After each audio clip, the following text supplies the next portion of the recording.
We Do Biz. 3 minutes Un expert. Un conseil. sur We Do Biz. 3 minutes, un conseil, un expert, c'est sur We Do Biz comme toujours. Et aujourd'hui, j'ai le plaisir de recevoir Jean-Paul Tréguer. Bonjour. Bonjour. Jean-Paul Tréguer, vous êtes auteur de l'ouvrage La révolution du low-cost aux éditions Duno. Aujourd'hui, on s'intéresse à ce positionnement particulier dont l'image est parfois écornée.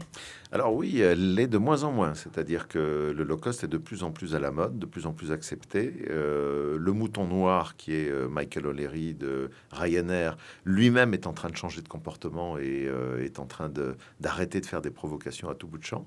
Et on se rend compte qu'en 10 ans, bon, ça fait 10 ans que j'ai créé mon agence de pub TV low-cost sur ce concept-là.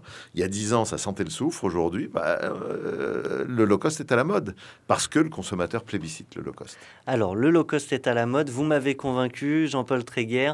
Ça y est, je suis entrepreneur, je me lance sur le low-cost. Concrètement, comment je trouve mon business model, comment je l'invente? Parce qu'on parle bien d'invention, d'innovation. Oui. D'abord, il faut choisir le marché. Il faut choisir les marchés où il y a, entre guillemets, du gras à faire, c'est-à-dire le marché où il y a justement des gens qui sont excessivement confortables, excessivement bourgeoisés, des prix élevés, etc. Donc, il y en a quand même pas mal de ces marchés.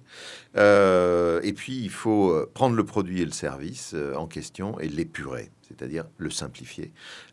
Venir à la fonction, ce que le consommateur attend de fondamental, et à partir de là, enlever tout ce qui n'est pas nécessaire. Donc, par contre, on ne transige pas sur la qualité du fondamental. Non, et en fait, les gens qui critiquent les low-costers n'ont rien compris. C'est que la qualité, elle est excellente, d'accord? C'est les fioritures qui ont été enlevées, mais la qualité est fondamentale. Quand vous prenez une Dacia, une Logan ou une Sandero ou autre, la voiture, elle est impeccable. C'est une excellente voiture. Simplement, on a enlevé tous les gousi-gousi, tous les trucs qui n'étaient pas franchement indispensables. Mais la bagnole, elle est fondamentale.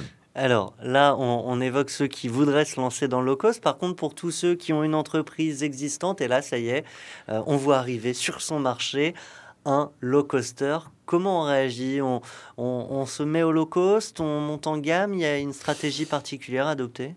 Oui, il faut réagir tout de suite. Il faut décider quelque chose tout de suite. Ne pas laisser le low-coster s'installer, l'asphyxier. Alors, ça peut être, par exemple, en réduisant fortement ses propres prix, de manière à ce que le low-coster ne puisse pas avoir d'effet volume. D'accord? C'est par l'effet volume que le low-coster dégage sa rentabilité. Ou ça peut être de dire, on s'en fiche, c'est pas grave. Nous, notre qualité, notre produit, notre service, il est meilleur, donc on monte en gamme. Mais auquel cas, il faut accepter aussi de perdre évidemment du volume, hein. Et c'est de faire la différence. Mais il faut faire quelque chose. Or, ce qui est frappant, c'est que la plupart des acteurs traditionnels, quand un low-coster arrive, ne font rien. Et c'est ça qui est surprenant. Et quand vous regardez dans l'histoire, c'est comme ça que le low-cost s'est installé, parce qu'en fait, les concurrents traditionnels méprisent en disant « Attendez, c'est de la rigolade, c'est des mauvais produits, c'est du mauvais service, ça ne pourra pas marcher. » Eh bien, en tout cas, ce n'était pas une mauvaise chronique, ce n'était pas une chronique low-cost, quoique on a dit l'essentiel. Absolument. Un grand merci à vous, Jean-Paul Tréguer, je le rappelle, auteur de La révolution du low-cost aux éditions Duno. À Merci. très bientôt Merci. sur We Do Biz.